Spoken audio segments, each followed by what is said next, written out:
श्री भगवान नारायण की आज्ञा से स्वयं वायुदेव ने ही भक्ति सिद्धांत की रक्षा के लिए मद्रास प्रांत के मंगलूर जिले के अंतर्गत उडुपी क्षेत्र से 2-3 मील दूर वेल्ली ग्राम में भार्गव गोत्रीय नारायण भट्ट के अंश से तथा माता वेदवती के गर्भ से विक्रम संवत 1295 की माघ शुक्ला सप्तमी के दिन आचार्य मध्व के रूप में अवतार ग्रहण किया था।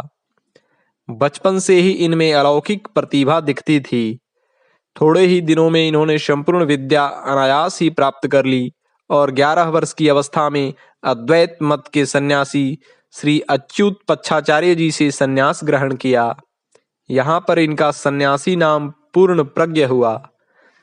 सन्यास के पश्चात इन्होंने वेदांत का अध्ययन आरंभ किया और थोड़े ही समय में सारे दक्षिण देश में इनकी विद्वता की धूम मच गई।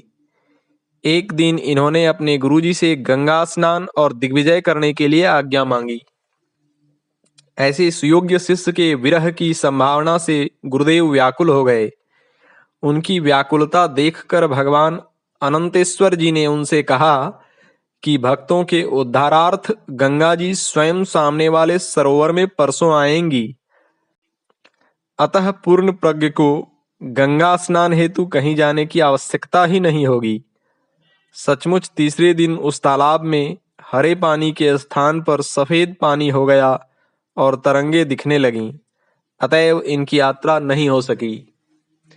कुछ दिनों के बाद इन्होंने यात्रा की और स्थान स्थान पर विद्वानों के साथ शास्त्रार्थ किया। इनके शास्त्रार्थ का उद्देश्य होता भगवत भक्ति का प्रचार, वेदों की प्रामाणिकता का स्थापन, मायावाद का खंडन और मर्यादा का संरक्षण। अनेक विद्वानों ने पराजित होकर इनका मत स्वीकार किया। श्री बद्रीनारायण में इन्हें व्यास जी के दर्शन हुए और इन्होंने उन्हें अपना गीता भाष्य दिखाया। व्यास जी ने इन्हें ग्रंथ निर्माण की आज्ञा और सालग्राम की 3 मूर्तियां दी, जो इन्होंने सुब्रमण्य, उडुपी और मध्य तल में लाईं। द्वैतवाद के आचार्यों में श्रीमन माध्वाचार्य का विशिष्ट स्थान है।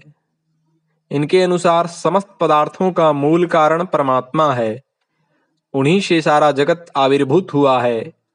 परमात्मा और जीवात्मा दोनों अनादि हैं और इन दोनों में भेद है। परमात्मा स्वतंत्र है और जीवात्मा परतंत्र। इनके अनुसार श्री हरि ही सर्वोत्तम हैं।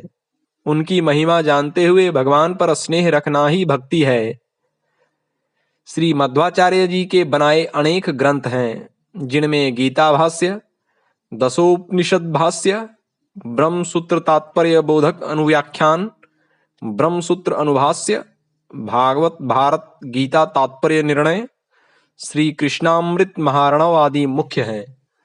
ओम।